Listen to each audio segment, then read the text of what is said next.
jangan pinjam di sini. Ini dia ya, 5 tanda pinjol punya DC lapangan buat nagih ke rumahmu ya.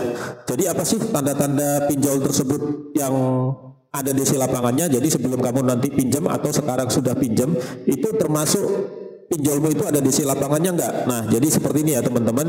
Jadi yang pertama, pastikan itu pinjol tersebut terdaftar dan resmi OJK ya, dan anggota API. Nah, kalau dia resmi OJK dan anggota API, itu artinya pinjol tersebut punya DC lapangan ya. Kenapa? Karena hanya pinjol legal yang punya izin mengirim DC lapangan secara sah ya. Jadi nanti itu ada logo API-nya ya di pinjolnya tersebut. Jadi contoh pinjolnya apa? Kalau saya bisa sebutkan itu seperti Aku Laku, Kredit Pintar, Akademi, Isi Cash, Home Credit, itu ada DC lapangannya. Oke. Lalu yang kedua apa? Nah, jadi yang kedua, kamu itu melakukan penunggakan ya. Sudah lama dan nominalnya itu besar, bukan ratusan ribu lagi, tapi sudah di atas 1 juta, dan nunggaknya itu sudah lebih dari 30 hari serta sudah menerima SP1, SP2 atau surat peringatan keras ya. Nah, itu yang kedua, 2 tanda. Kemudian tanda yang ketiga, itu ada SMS atau WA ancaman ya, kunjungan dengan lokasi lengkap. Jadi dia itu sudah dipastikan akan datang ke rumahmu ya.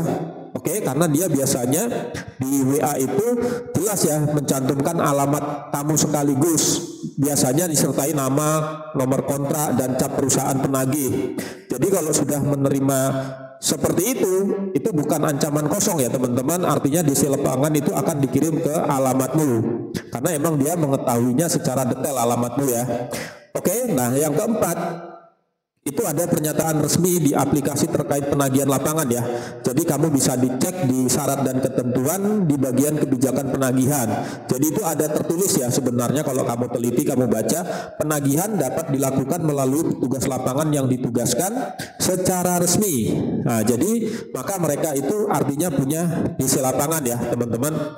Nah, yang kelima, itu pernah dikirim surat fisik atau SP ke rumah.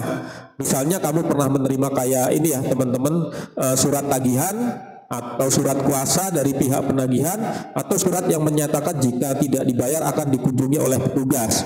Nah, itu tanda kuat mereka sudah siap kirim DC lapangan ya teman-teman. Jadi itu ya, selagi dia pinjol resmi OJK dan terdaftar di API, itu identik dia punya DC lapangannya. Tapi kalau itu dia pinjol ilegal, nah itu mereka tidak bisa melakukan penagihan dengan cara datang ke rumah ya. Dia hanya bisa meneror ya lewat SMS, WA, dan sebagainya. Oke, itu ya teman-teman. Jadi nanti bisa diantisipasi kalau dia anggota API sama resmi OJK, itu sudah identik ya, ada pinjol DC lapangannya.